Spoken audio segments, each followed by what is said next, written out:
What crazy story do you need to tell? When I was in high school and the few years after, my primary source of income was selling pot. One day I was just hanging out at home with the GF.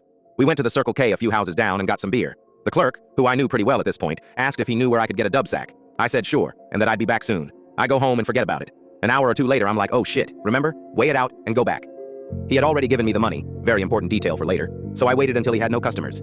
He came out and we went around the icebox, just smoking and chatting. I handed him the bag. Now, there was no one around.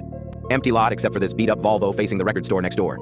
If I had been paying better attention, I may have noticed this Volvo had completely tinted windows, which seemed odd to do on a beat-up Volvo. Two men get out of the car and approach us. One tall, skinny guy wearing 100% denim, and another guy who looks like Dog the Bounty Hunter in a beige sweater. They approach us and ask how we're doing. Me and Clerk look at each other. You know these guys? Then all of a sudden the flash badges and yell, EPD, you're under arrest, and cuff us, separate us, and search us. Beige Dog goes through my texts, finds a couple dubious ones, a few crumpled up 20s, starts trying to get me to admit to doing a lot of business today, blah blah. Then they surprise me by walking me and my GF back to my porch, saying they've seen me come and go quite a bit and just want to make sure you don't have a pound of heroin in there, and they'll just charge me with a misdemeanor. Otherwise, it will be jail and a felony. So here we are, on my front porch, me saying there's no way I will let them in my house and to call my lawyer over and over. At one point, my roommate walks out, says hi, gets in his car and leaves. At this point, Dog explains that if I don't let him search the house, he's going to park a few squad cars on the lawn, extract everyone from the house and wait on a warrant, and they will charge everyone in the house with every little thing they find in any room. I now know this is not legal. Then, I was just scared. My roommate that had just left was a total nerd with a great job. Straight edge, rarely drank and never smoked or anything at all. I was terrified of him losing his job. Unfortunately for me, I had just had an opportunity to get a quap of mushrooms at a steal of a deal. My area was super dried up on mushrooms at the time, so L asked around and basically had all my deals set before I got it.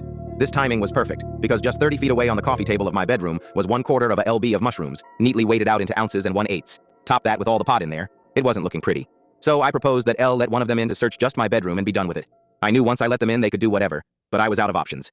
Beige Dog agrees. Canadian Tux stays with my GF, who looks terrified like WTF are you doing at me, and Dog the Sweater Hunter enters with me. I lead him upstairs and walk right past my door, which thank God was closed, and into the straight edge guy's room. Dog completely turns it over, takes out drawers, turns the mattress over. The whole shebang. As he does this, I quietly turn off the computer monitor with a background of my roommate and his GF glaring on it. Guy finds nothing, sticks with his agreement and walks me and my shit-eating grin back downstairs. My GF, probably assuming I'm going to prison for many years, is looking like she's about to die, but I'm just grinning. Guy still fucking charged me with a felony. Then they leave. Long story short, paid a lot for a great atty who was friends with the prosecutor. Since no money was seen to be exchanged, the charge was knocked down to deliverance of marijuana. The prosecutor recommended the minimum sentence. I paid an $121 fine, did 80 hours of community center at a local music venue, saw a ton of shows for free, and retired from selling.